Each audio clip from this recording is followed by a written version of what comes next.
Hari ini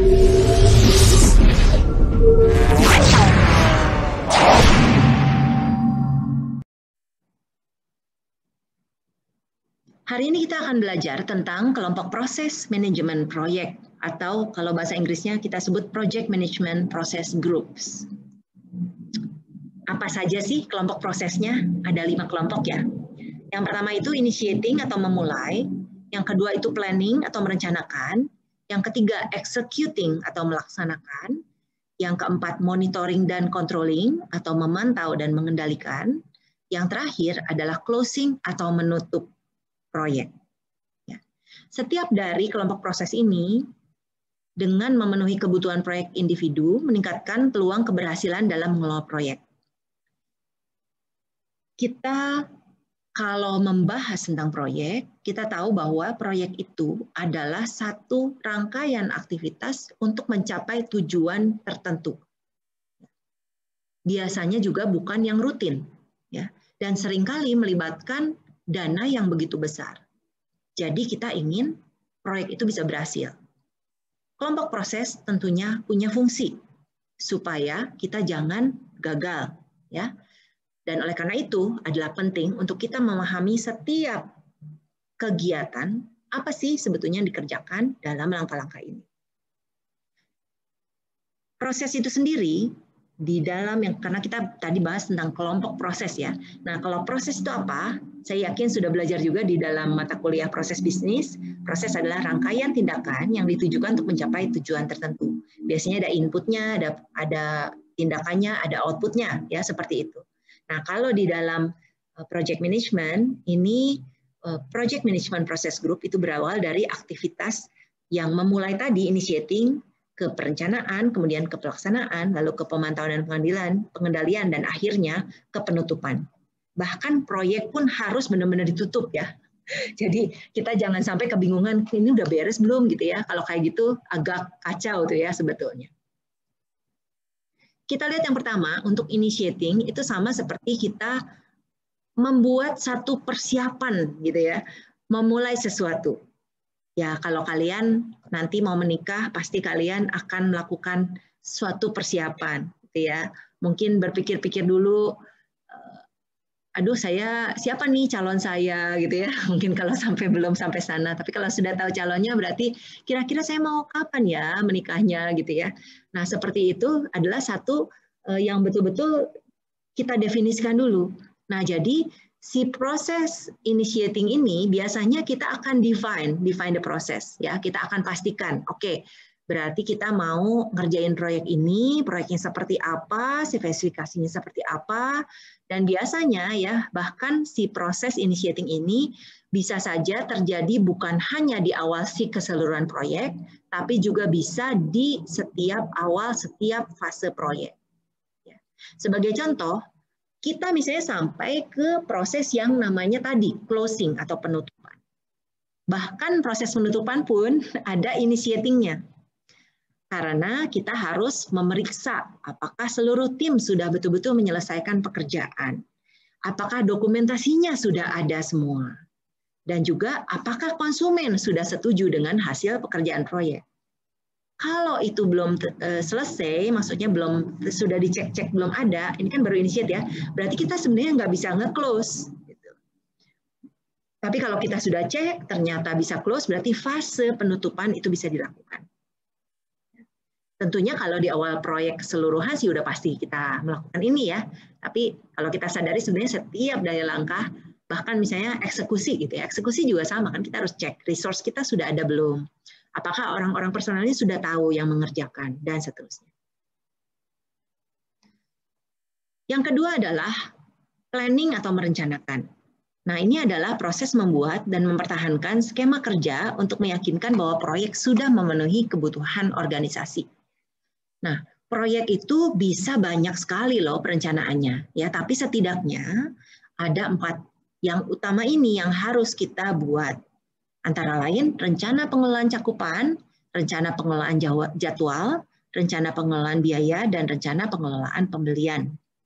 Rencana ini pun bisa kita sesuaikan gitu ya, karena kita nggak bisa juga kalau kita melihat ada potensi kesalahan, kenapa nggak kita perbaiki ya. Jadi ini kita bisa ubah di tengah-tengah pelaksanaan proyek jika sangat dibutuhkan, sebisa-bisanya.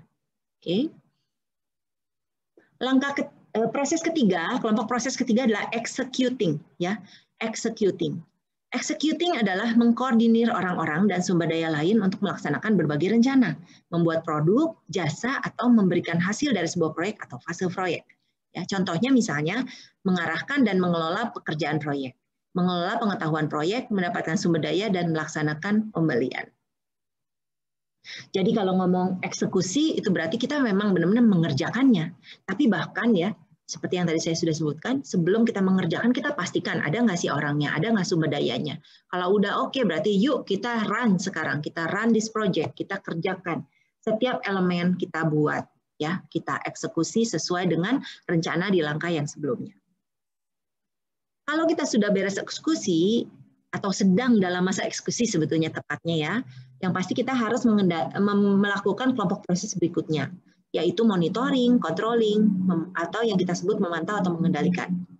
Kita harus secara teratur mengukur dan memantau kemajuan untuk meyakinkan bahwa tim proyek mencapai tujuan proyek.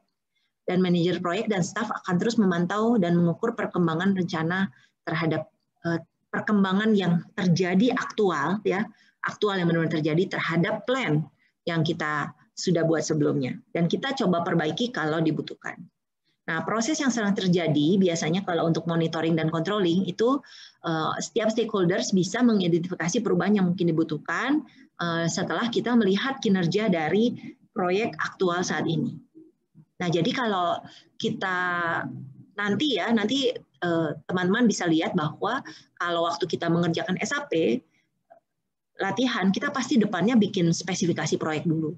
Kita buat dulu si plan-nya itu. Misalnya kita plan mau selesai dalam waktu berapa lama. Nah, nanti bagusnya apa?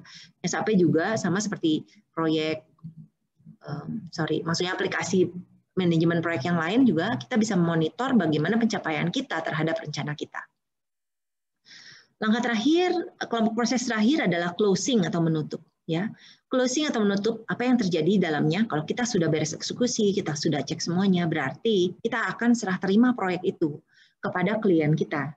Ya, jadi ini adalah penerimaan proyek atau fase proyek yang kita formalisasi, yang kita akhiri dengan efisien.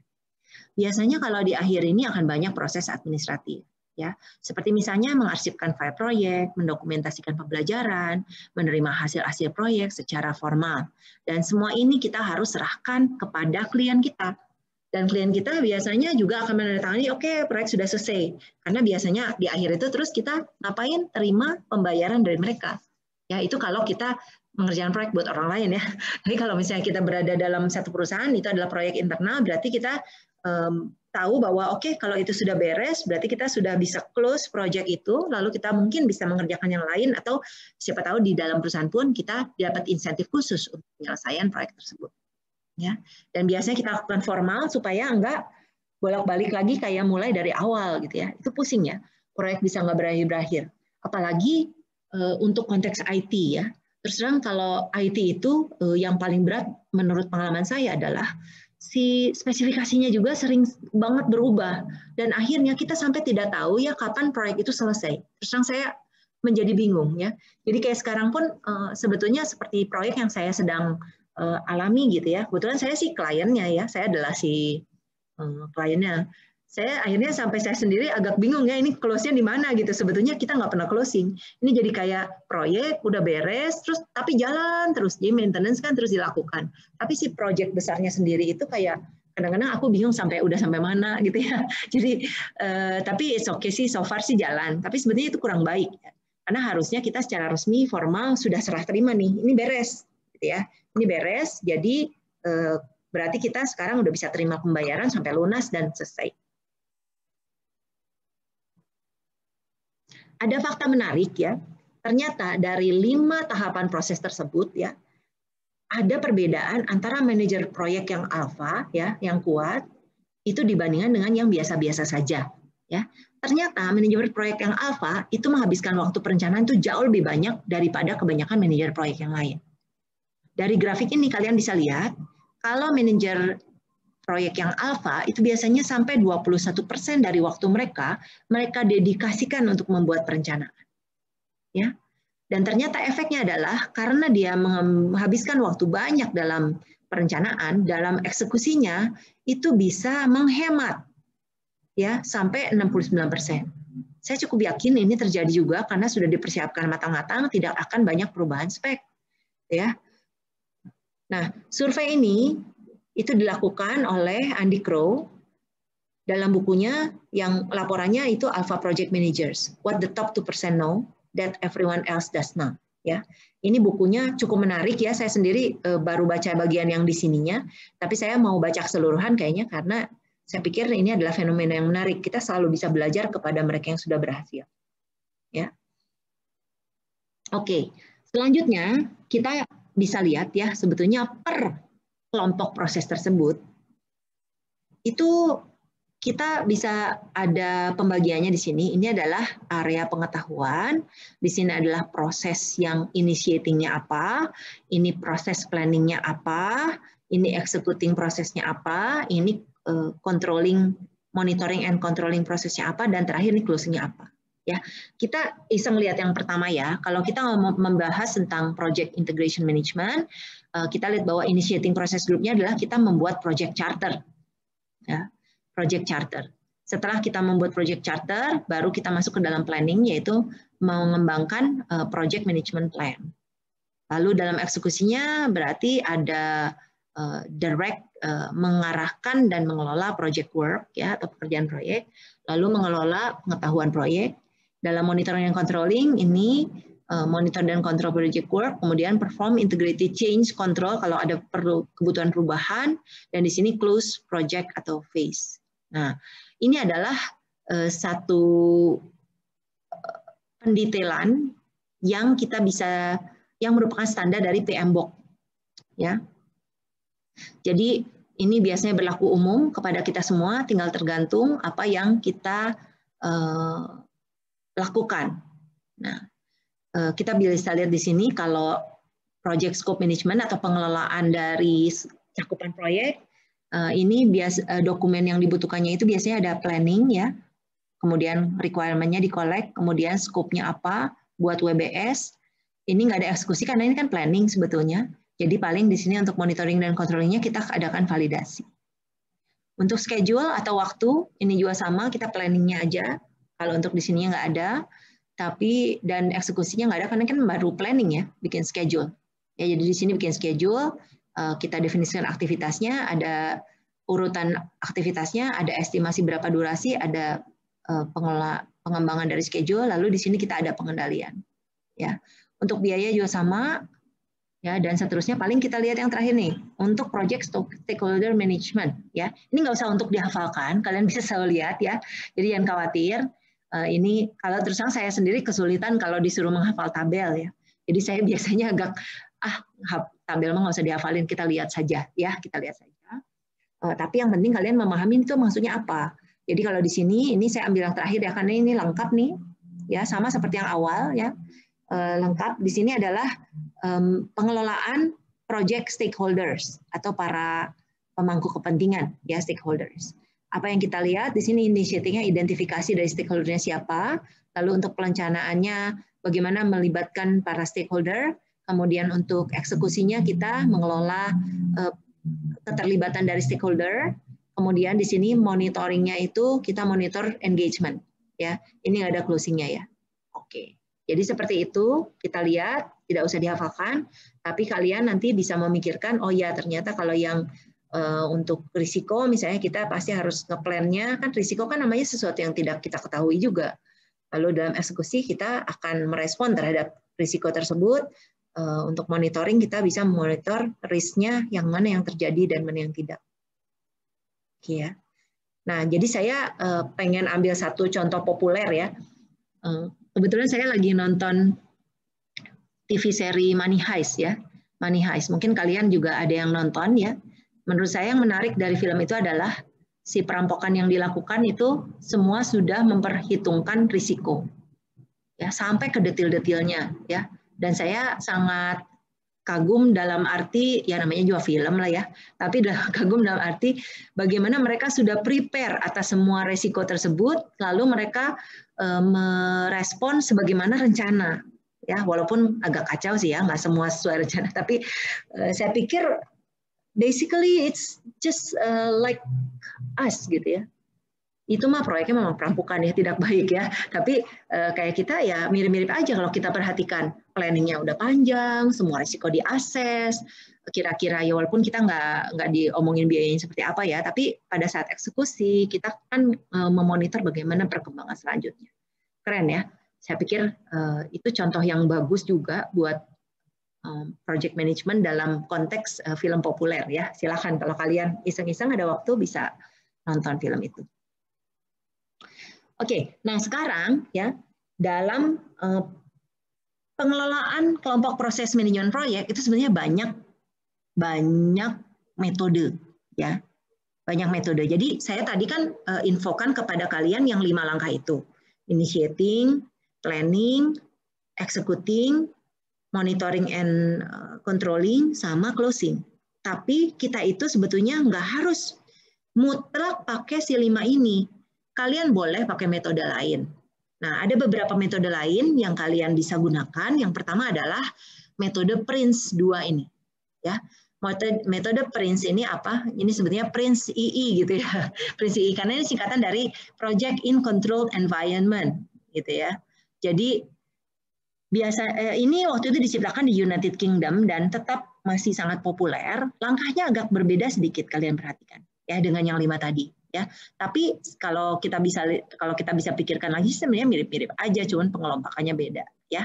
Jadi di sini misalnya untuk memulai proyek itu untuk menggunakan metode PRINCE, yang langkah pertama adalah kita memulai satu proyek, kemudian baru bikin rencana, lalu kita initiating si proyeknya, lalu kita kendalikan si proyeknya, maksudnya di pelaksanaan ini udah eksekusi nih sebetulnya. Lalu di sini ada pengontrolan, pengendalian, lalu manage product delivery, manage boundaries atau batasan-batasan, lalu akhirnya closing. Jadi dibandingkan 5 ini jadi 8. Tapi kalau Anda perhatikan sebetulnya si 3 dan 4 itu sama dengan executing ya. Si 5 dengan 6 dengan 7 itu sama dengan monitoring dan controlling ya, dan terakhir closing. Oke, jadi mirip-mirip aja cuman lebih didetailkan. Tinggal kita mau pakai yang mana ya. Silakan, ini adalah alternatif. Alternatif berikut kita sempat bahas minggu lalu tentang metode Scrum ya. Metode Scrum itu sangat menarik menurut saya. Ya. Jadi Scrum itu sebetulnya paling cocok buat proyek yang agak-agak belum jelas spek di depannya gitu. Yang fleksibel karena si Agile ini memang dari namanya juga Agile, lincah, itu memungkinkan justification yang jauh lebih fleksibel dibandingkan dengan metode yang standar ya. Nah, di sini saya udah beberapa kali membahas tentang bedanya waterfall sama agile. Kalau waterfall itu kita ngurut banget ya. Kalau agile itu bisa kita paralel, bisa kita akalin, bisa yang mana dulu ya. Pokoknya kita banyak alternatifnya. Dan ternyata agile method itu tidak cuma satu, bukan Scrum saja. Ya, banyak nih ya. Ada Scrum, ada Scrum Band, ada Extreme Programming, ada feature driven development, ada Crystal, ada Agile Unified Process, Dynamic System Development, method DSDM, ya, Skill Agile Framework. Saya yang pasti tidak akan menjelaskan ini satu-satu, tapi kalau kalian ingin tahu, kalian bisa selalu mencari informasi di YouTube maupun di Google Search ya, silakan ya, banyak kok infonya. Metode alternatif ketiga yang kita sebut sebagai RUP atau Rational Unified Process Framework. Nah, RUP ini awalnya digunakan oleh IBM ya. IBM itu kalian tahu sendiri adalah giant di dalam bidang industri komputer. Ya, dia itu sebenarnya kalau IBM itu dia itu sekarang rajanya di mainframe ya. Kalau kalian nggak tahu apa yang disebut mainframe, memang susah juga sih. Mainframe itu kalau kita ngebayangin kayak superkomputer ya. Superkomputer yang kemampuannya luar biasa banget untuk processing-nya. Gitu ya. Itu IBM ya terkenalnya di situ, oke. Nah, kita sekarang lihat metodenya ya. Metode RUP gimana sih dia? Biasanya si RUP itu iteratif ya. Jadi kalau kalian perhatikan di sini, ini ada langkah ya udah beres, nanti masuk lagi ke sini.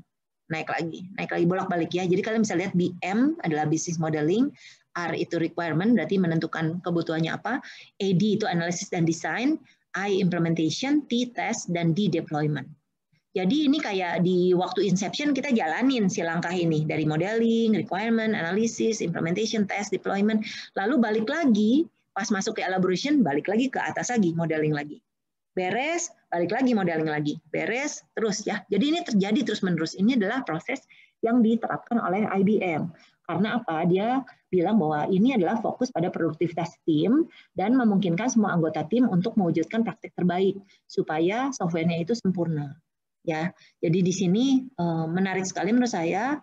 Ini adalah satu iterasi yang dia lakukan terus-menerus dengan tujuan supaya softwarenya bisa yang mereka buat itu benar-benar baik sekali.